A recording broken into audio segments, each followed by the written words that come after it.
अस्सलाम वालेकुम गाइस, आप सबको एक बार फिर से वेलकम है मेरे YouTube चैनल वार्निंग क्रैक 03 पर। भूल तो नहीं गए हमें। आज की वीडियो में हम प्रोग्रामिंग के लिहाज से बहुत ही इंपॉर्टेंट और basic topics variable, constant, expressions, increment और डिक्रीमेंट ऑपरेटर को समझने जा रहे हैं। ओके। ये कॉन्सेप्ट्स प्रोग्रामिंग की हर लैंग्वेज में यूज होते हैं और इन्हें समझना बहुत ही ज्यादा जरूरी है। तो अगर आप प्रोग्रामिंग सीख रहे हैं तो ये वीडियो आपके लिए बहुत ही ज्यादा परफेक्ट होने वाली है। तो चलिए ये तो लेटेस्ट न्यूज़ है। कोडिंग की दुनिया में डूबते हैं और शुरू करते हैं। तो चलिए सिग्मा सी प्लस प्लस के कोर्स को स्टार्ट करते हैं। सबसे पहले सी प्लस प्लस प्रोग्रामिंग को शुरू करने के लिए आपको सी प्लस प्लस का सिंटैक्स और बेसिक स्ट्रक्चर को समझना बहुत ज्यादा जरूरी है। तो मैं आपको बताता हूं। सबसे पहले आपने डेस्कटॉप पर एक फोल्डर क्रिएट कर लेना है। यहां पर आपने नाम रख लिया वर्क सी प्लस प्लस। इसको ओपन करना है। यहां से ओपन विद कोड किया। ओपन विद कोड करने के बाद यहाँ पर ये फोल्डर यहाँ पर आपने कोई नाम रख लेना फोल्डर फर्स्ट। मैं यहाँ पर फर्स्ट प्रोग्राम डॉट सीपीपी। आपने ये नाम लिखते वक्त ये ध्यान रखना है कि यहाँ पर कोई स्पेस ना दी जाए। अगर स्पेस दी गई तो वो रन नहीं करेगा। और डॉट सीपीपी ये सी प्लस प्लस की एक्सटेंशन है कि ये बताता है कि ये कौन सा प्रोग्राम है सी प्लस प्लस का। अच्छा, ठीक है। HTML सी शार्प ये वो बताता है। सी प्लस प्लस सीपीपी लिखना जरूरी। अब मैं आपको बेसिक बताता हूँ, बेसिक स्ट्रक्चर। सबसे पहले आपने हैश इंक्लूड आईओ स्ट्रीम ये लिखा। अब ये क्या होता है? ये बेसिकली प्री प्रोसेसर डायरेक्टिव्स होती हैं। एक प्री प्रोसेसर डायरेक्टिव होती है, एक डिफाइंड डायरेक्टिव होती है। इसका मकसद प्री प्रोसेसर डायरेक्टिव है। इसका मतलब ये क्या होता है? ये इनपुट आउटपुट के लिए हेडर फाइल है। ये इनपुट और आउटपुट के लिए हेडर फाइल है। ये header file C plus plus standard library का हिस्सा है जो इनपुट आउटपुट ऑपरेशन के लिए यूज होते हैं। आगे यूजिंग नेम स्पेस एसटीडी। ये बेसिकली एसटीडी एक नेम स्पेस है जो standard C plus plus library को सी प्लस प्लस लाइब्रेरी के फंक्शन और ऑब्जेक्ट लाइक सी आउट और सी इन के लिए होते हैं। अगर आप यूजिंग नेम स्पेस एसटीडी यानी कि ये यहां पर नहीं लिखना चाहते तो आपको हर जगह यानी कि सी आउट और सी इन के साथ एसटीडी लिखना जरूरी होगा। सी आउट और सी इन क्या होते हैं ये मैं आपको बताता हूं। यहां पर लिखे इंट मेन। यहां से आपका main program main body execute होगी।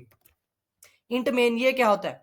हर सी प्लस प्लस प्रोग्राम का एग्जीक्यूशन यहां से शुरू होगा। यहां से हर सी प्लस प्लस का हर प्रोग्राम का मेन एक फंक्शन है जो रिटर्न टाइप इंट को का होता है। आगे यहां से ये करली ब्रैकेट्स होती हैं बेसिकली। ये सी आउट। यहां पर मैंने लिखा है हेलो वर्ड। ये एंडर। अब यहां पर सी आउट जो सा मैंने अभी बताया एसटीडी ये मैं आपको बताऊं। अगर ये हम यहां पर नहीं लिखते तो हमें यहां पर लिखना पड़ेगा। ये देखें ये एरर दे रहा है अगर मैंने एसटीडी नहीं लिखा, इसलिए ये लिखना जरूरी है। लेकिन इससे पहले मैं एसटीडी अगर ये लगा दूंगा तो ये देखना ये एरर खत्म। लेकिन यहां पर एंडल ये भी नहीं, ये मैं आपको बताऊंगा ये कैसे क्यों। ये देखिए अब यहां पर खत्म हो गए सारे एरर्स। इसलिए एक बार ही लिख लें। अब जब आप सीन करेंगे एक बार फिर सी आउट लिखेंगे तो ये हर जगह लिखना पड़ेगा। इसलिए हम शुरू में ही इसे लिख लेते हैं यूजिंग नेम स्पेस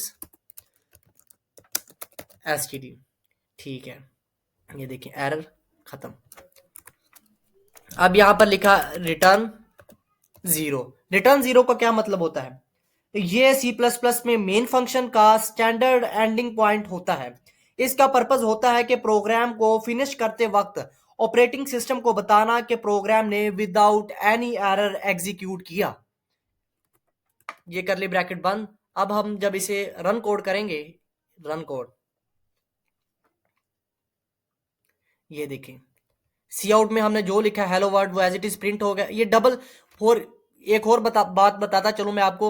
सी आउट में हम जो भी डबल क्वेट्स में, ये डबल क्वेट्स जो भी लिखेंगे आउटपुट में एज इट इज वही चीज प्रिंट होगी। जब भी हम सी आउट में कुछ लिखेंगे आउटपुट में एज इट इज वही चीज प्रिंट होगी और हमें आउटपुट यानी कि शो हो जाएगी। ये था हमारा सी प्लस प्लस का बेसिक स्ट्रक्चर। जलवा है हमारा। ये उम्मीद है आपको इसकी समझ आ गई होगी। अब हम वेरिएबल्स की तरफ चलते हैं। बेसिकली वेरिएबल्स क्या होते हैं? वेरिएबल्स डाटा को टेम्परेली स्टोर करने का जरिया। इसका मतलब यह होता है कि डाटा को टेम्परेली स्टोर, वेरिएबल का मतलब है एक ऐसी जगह जहां हम डाटा को टेम्परेली स्टोर करते हैं। आप इसको एक कंटेनर की तरह समझ सकते हैं जिसमें आप कोई चीज रखते हैं। कोई भी कंटेनर हो, हमने उसमें चीज रखी, ये वेरिएबल। इसका कुछ सिंटैक्स होता है, सिंटैक्स मैं आपको बताता हूं। मैं यहां पर वेरिएबल के सिंटैक्स को रफली लिखूंगा।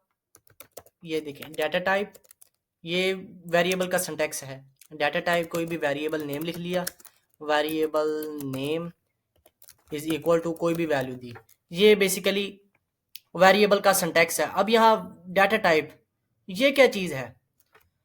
तो डाटा टाइप 5 तरह के होते हैं। Number 1 integer, number 2 const, number 2 float, number 3 character, number 4 string, number 5 Boolean. Integer without decimal point होते हैं। ये मैं यहाँ पर लिखता जाता हूँ, ये रफली है, बस मैंने कहा चलो समझ आ जाएगी। ये इंटीजर क्या हो? इंटीजर विदाउट डेसिमल पॉइंट होते हैं। विदाउट डेसिमल पॉइंट, यानी कि हम इसमें कोई भी शारिये के बगैर वाली रकम वैल्यू लिख सकते हैं। फ्लोट यानी कि फ्लोटिंग पॉइंट, प्यार से हम फ्लोट कह देते हैं। ये विद डेसिमल पॉइंट होते हैं, यानी कि हम इसमें शारिये वाली रकम को लिख सकते हैं। ये क्यों आ गया भाई पॉइंट, ये हमने इंटर किया। नंबर 3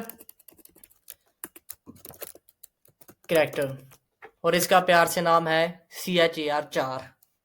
ये एक सिंगल करैक्टर को स्टोर करने के लिए होता है। ये कोई भी सिंगल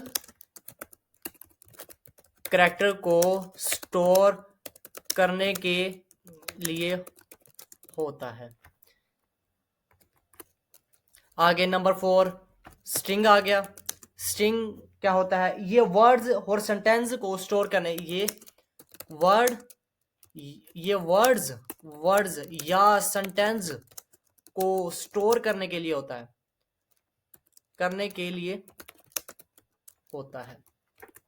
करैक्टर में हम सिंगल क्वेट के साथ लिखते हैं, यानी कि कोई भी एक करैक्टर स्टोर करवाना हो तो सिंगल क्वेट्स में।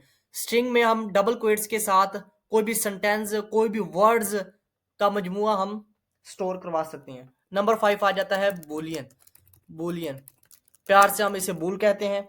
ये ट्रू और फॉल्स वैल्यू को स्टोर करता है। ये ट्रू और फॉल्स वैल्यू को स्टोर करता है। उम्मीद है आपको डाटा टाइप्स की समझ आ गई होगी। अब वेरिएबल की टाइप्स भी होती हैं। इसकी 2 टाइप्स होती हैं, एक वेरिएबल डिक्लेरेशन और एक वेरिएबल इनिशियलाइजेशन। वेरिएबल डिक्लेरेशन का मतलब है कि वेरिएबल को डिक्लेयर करवाना। ये मैंने यहाँ पर इंट यानी कि इंटीजर एक डाटा टाइप ली, यहाँ पर मैंने नाम लिख दिया मार्क्स। ये हो गया एक वेरिएबल डिक्लेरेशन। और दूसरा वेरिएबल इनिशियलाइजेशन, ये क्या होता है? तो बेसिकली वेरिएबल इनिशियलाइजेशन का मतलब है कि वेरिएबल को असाइन करना। वेरिएबल का नेम जो भी हम देंगे, मैं यहां पर लिखता हूं, यहां पर मैंने लिखा इंट ही लिख दिया, x इज इक्वल टू कोई भी वैल्यू दी मैंने 10। ये वेरिएबल इनिशियलाइजेशन होता है, यानी कि वैल्यू असाइन करना। ये जहां पर ये आ गया इज इक्वल टू का साइन आ गया, इसका मतलब है वेरिएबल को असाइन की गई है वैल्यू। अब हम उम्मीद है आपको समझ आ गई होगी। हम वेरिएबल का एक कोड रन करते हैं और नेक्स्ट टॉपिक की तरफ, कॉन्स्टेंट की तरफ बढ़ेंगे। यहाँ पर अब मैंने लिखा इंट एज, वैल्यू असाइन करता हूं मैं मेरी यहाँ पर 18 मैंने चलो ये लिख दी।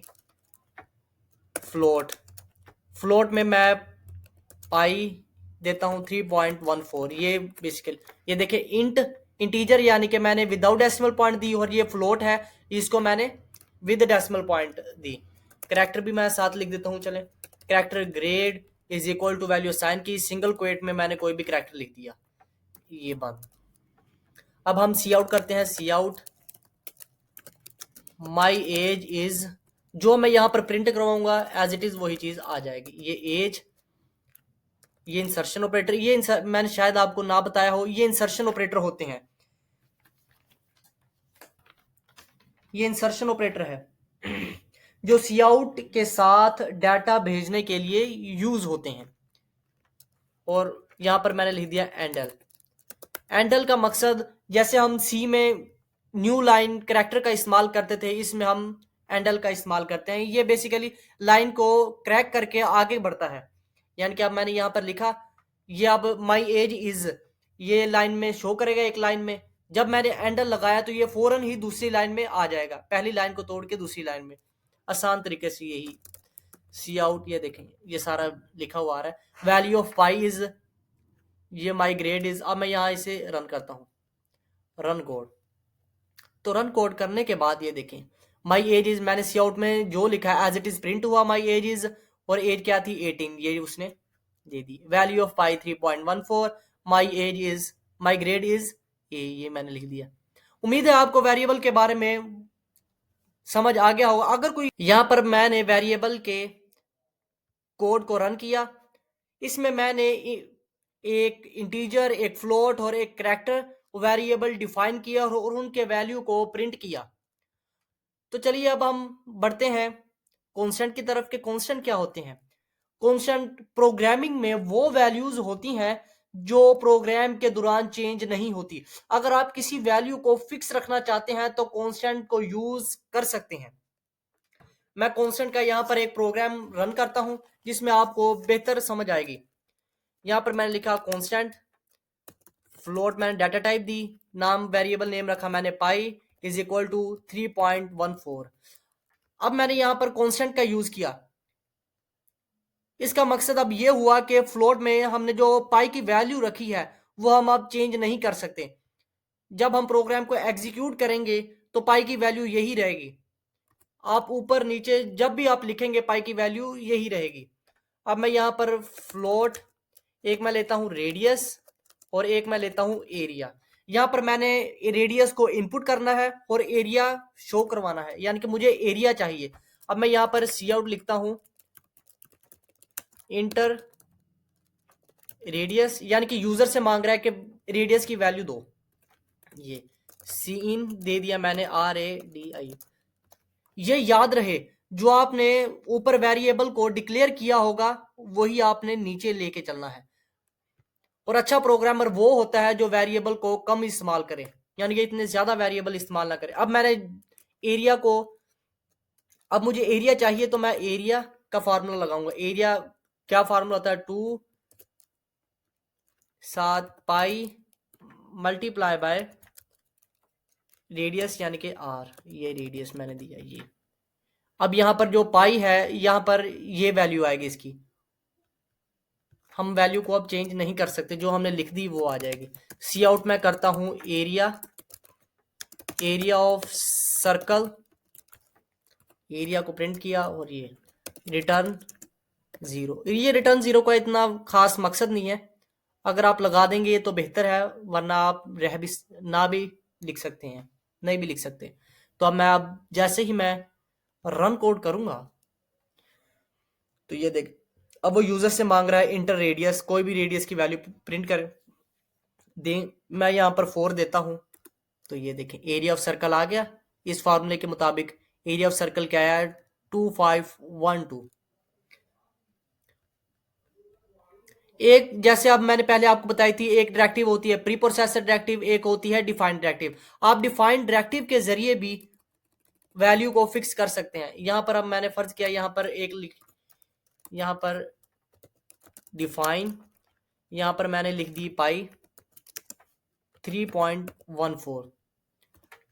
अब यहाँ पर बेसिकली पाई की वैल्यू फिक्स हो चुकी है, ये यहाँ पर सेमीकोलन नहीं आता, ये वरना सिंटैक्स एरर देगा ये।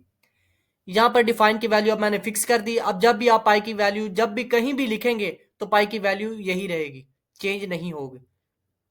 ये प्री प्रोसेस डायरेक्टिव होती है, ये डिफाइंड डायरेक्टिव होती है। उम्मीद है आपको कॉन्स्टेंट और डिफाइंड डायरेक्टिव की समझ आ गई होगी। ये मैंने प्रोग्राम को रन किया जिससे आपको बेहतर समझ आ गई होगी। इसी तरह के प्रोग्राम आप रन कर सकते हैं। तो अब हम बढ़ते हैं एक्सप्रेशन की तरफ। बेसिकली एक्सप्रेशंस क्या होते हैं, तो चलिए मैं बताता हूं।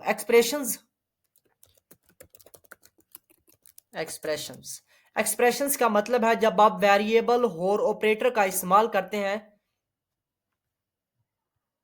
क्या होता है ये एक्सप्रेशन क्या होता है? बेसिकली एक्सप्रेशन का मतलब है जब आप वेरिएबल और ऑपरेटर का इस्तेमाल करके कोई कैलकुलेशन करते हैं।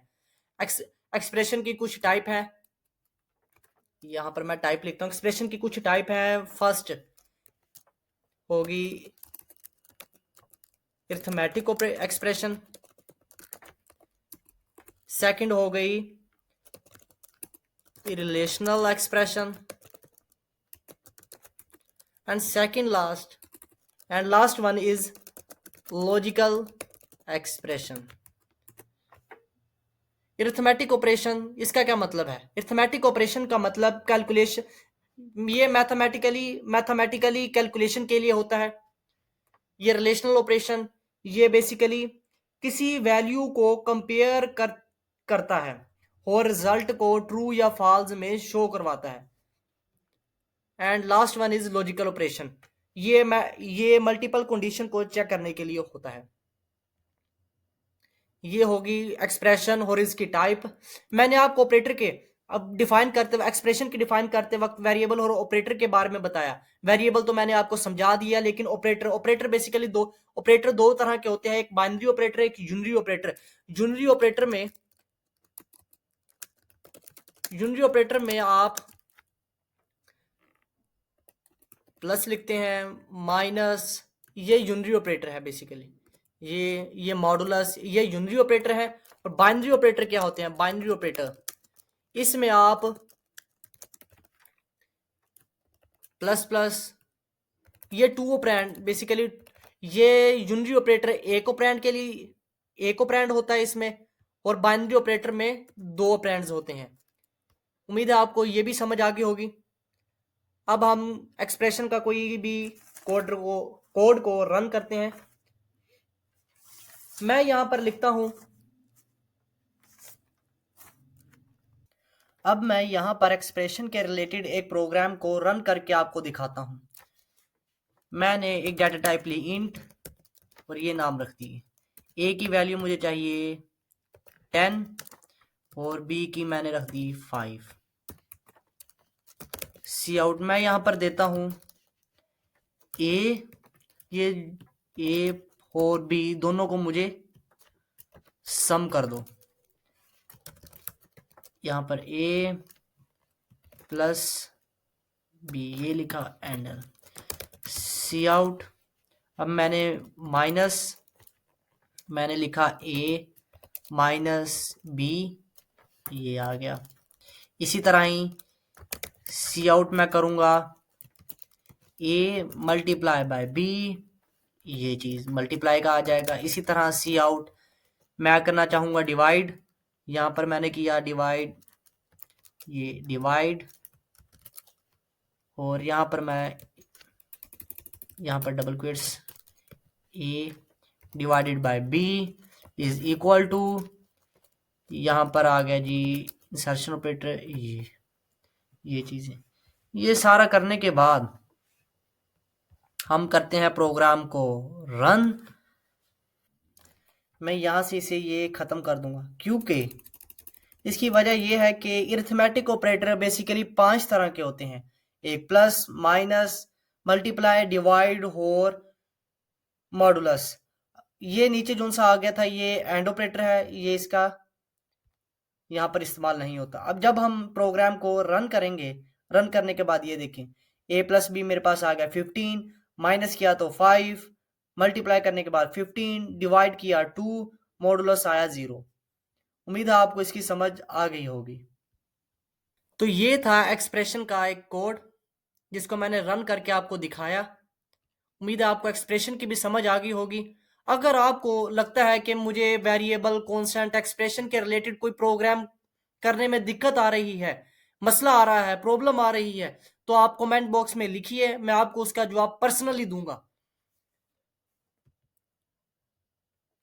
तो अब हम बढ़ते हैं कि इंक्रीमेंट ऑपरेटर और डिक्रीमेंट ऑपरेटर क्या होते हैं। लास्ट वन टॉपिक है हमारा।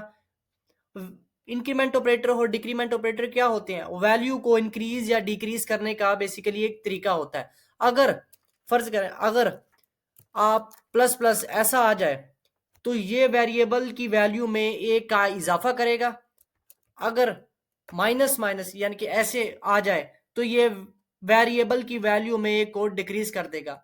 अब इसको यानी कि अब ना ये चीज, और इसको दो तरीकों से यूज किया जाता है, एक प्रीफिक्सेस, एक पोस्ट फिक्सेस। प्रीफिक्सेस पहले वैल्यू को बढ़ाएगा, फिर वैल्यू यूज होगी। पोस्ट फिक्सेस में पहले वैल्यू यूज होगी, फिर बढ़ाई जाएगी। मैं आपको इसके रिलेटेड एक प्रोग्राम को रन करवा कर दिखाता हूं। फर्ज किया, लेट्स सपोज मैं यहां पर इंट वेरिएबल डाटा टाइप लेता हूं, यहां पर मैंने रख दिया 5, इनिशियलाइज किया। सी आउट मैं यहां पर लिखता हूं आफ्टर इंक्रीमेंट, यानी कि इंक्रीमेंट करने के बाद मुझे क्या वैल्यू मिलेगी। तो यहां पर मैंने लिखा x एंड ठीक है, यहां पर मैंने x प्लस प्लस, यहां पर ये पोस्ट फिक्स का इस्तेमाल हो रहा है, जो कहता है पहले वैल्यू यूज होगी फिर बढ़ाई जाएगी। अब यहां आगे सी आउट बिफोर इंक्रीमेंट, इंक्रीमेंट के बाद x की वैल्यू क्या होगी, यानी कि x, ऐसा करते हैं ऊपर इंक्रीमेंट और साथ ही डिक्रीमेंट के बारे में बता दिया जाएगा। यहाँ पर माइनस माइनस ये भी बेसिकली पोस्ट फिक्सेस है। यहाँ पर लिख दिया रिटर्न 0। ये एक ही प्रोग्राम में आपको इंक्रीमेंट के बारे में भी पता मालूम हो जाएगा और डिक्रीमेंट के बारे में भी।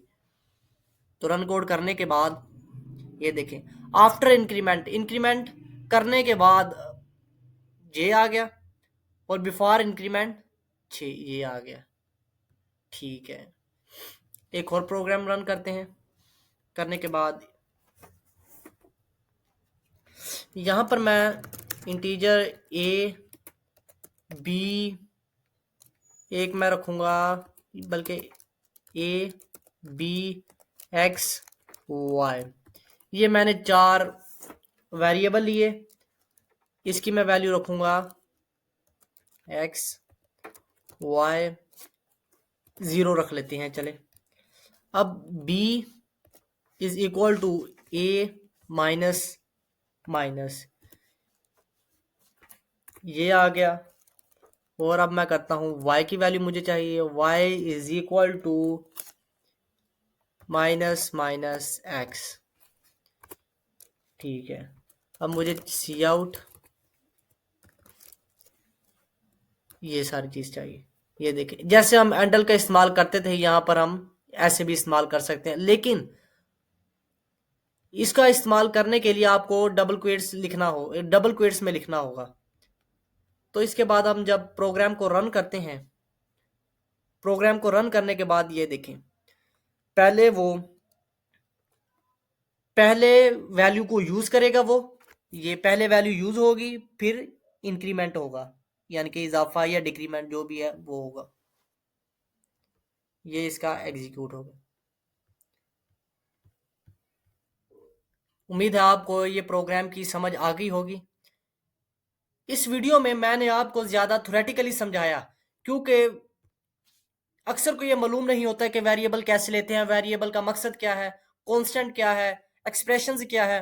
मैंने आपको बताया वेरिएबल कैसे लेते हैं, वेरिएबल की डाटा टाइप्स बताई, उसकी फिर वेरिएबल की टाइप्स बताई, वेरिएबल डिक्लेरेशन इनिशियलाइजेशन के बारे में, फिर कांस्टेंट लेने का तरीका बताया आपको, उसको थ्योरेटिकली समझाया, प्रैक्टिकली भी मैंने आपको एक एग्जांपल समझाई, फिर इसी तरह एक्सप्रेशन के बारे में उसकी एग्जांपल दी, इसी तरह इंक्रीमेंट में कैसे एक का इजाफा किया जाता है, एक को और कैसे डिक्रीमेंट यानी कि एक को डिक्रीज किया जाता है, और उसको प्रोग्राम को भी रन करना सिखाया आज। तो अगर आपको ये वीडियो अमेजिंग और परफेक्ट और हेल्पफुल लगी हो, अगर आपको प्रोग्राम के रिलेटेड कोई भी मसला आ रहा हो, यानी कि इन 4 टॉपिक्स के रिलेटेड अगर आप कोई भी प्रोग्राम कर रहे हो और अगर कोई मसला आ रहा हो, तो आप मुझसे शेयर ज़रूर कर सकते हैं। कमेंट बॉक्स में आप मुझे अपना प्रॉब्लम लिखें, मैं आपको उसको जवाब देने की भरपूर कोशिश करूंगा। अगर आपको ये वीडियो अमेजिंग और हेल्पफुल लगी हो, तो लाइक, कमेंट और सब्सक्राइब ज़रूर करें। अपने फीडबैक नीचे कमेंट में ज़रूर बताइए। मिलते हैं अगली वीडियो में। अल्लाह हाफिज़।